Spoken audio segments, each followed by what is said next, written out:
Dieu, dans sa sainte prophétie,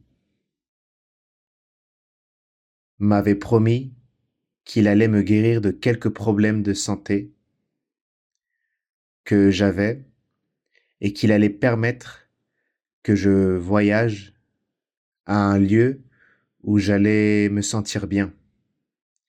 Et c'est ainsi, frères et sœurs, j'ai pu voyager, je suis sorti avec mon épouse, et lorsque nous allions arriver à Barranquilla, l'avion, au moment de l'atterrissage, n'a pas pu atterrir car il y avait une tempête. L'avion a dû s'élever à nouveau pour essayer d'atterrir, mais la tempête était si forte que l'avion est resté immobilisé au centre. L'avion était secoué, secoué et secoué. On entendait des cris, des hurlements, et logiquement, mon épouse et moi-même, nous avons commencé à paniquer. Mais ce qu'on nous enseigne, et en cette soirée, nous avons lu cela, et le frère nous expliquait cela également, que dans ces moments-là, nous devons prier et chanter.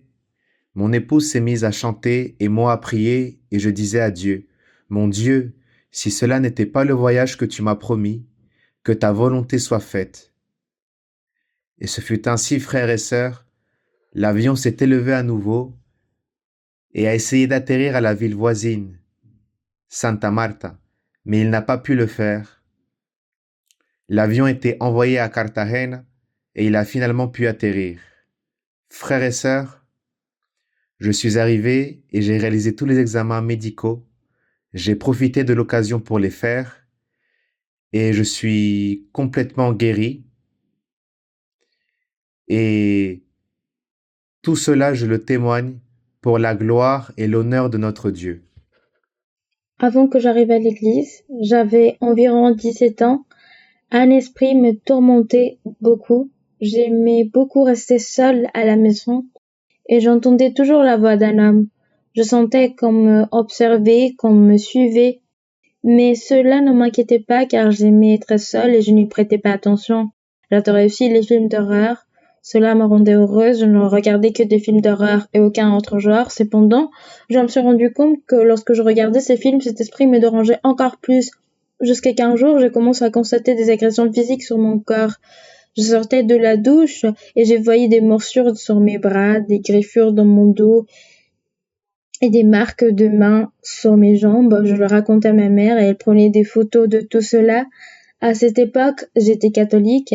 Ma mère a décidé d'appeler un prêtre pour qu'il vienne chez nous et il a aspergé la maison d'eau bénite. Ils m'ont ainsi aspergé, mais j'avais l'impression que cet esprit s'agitait encore plus après cela. Lorsque je suis arrivée à l'église, le Seigneur m'a dit, à travers de prophéties, que l'ennemi m'avait toujours guetté et cherché à me tourmenter.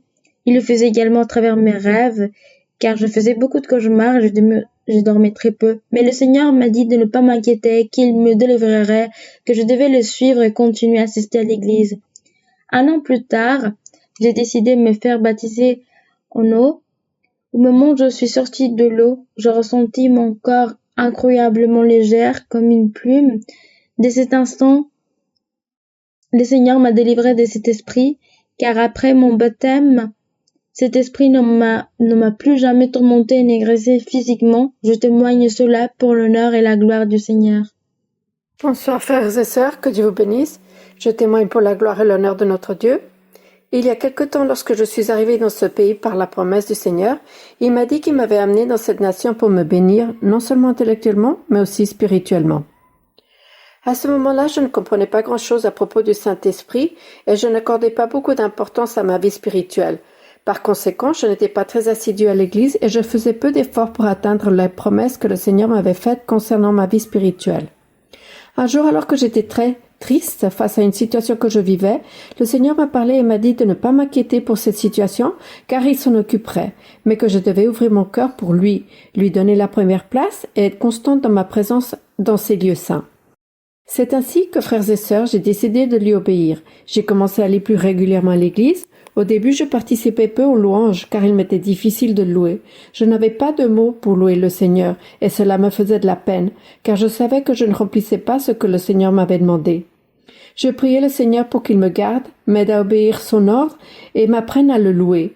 Il me disait qu'il voyait ma tristesse de ne pas pouvoir le louer, mais que je devais persévérer, ne pas cesser de venir à son église, car il mettrait des paroles de louange dans ma bouche pour l'exalter, me libérerait afin que je puisse le louer avec joie et bonheur, et que je devais encore davantage ouvrir mon cœur.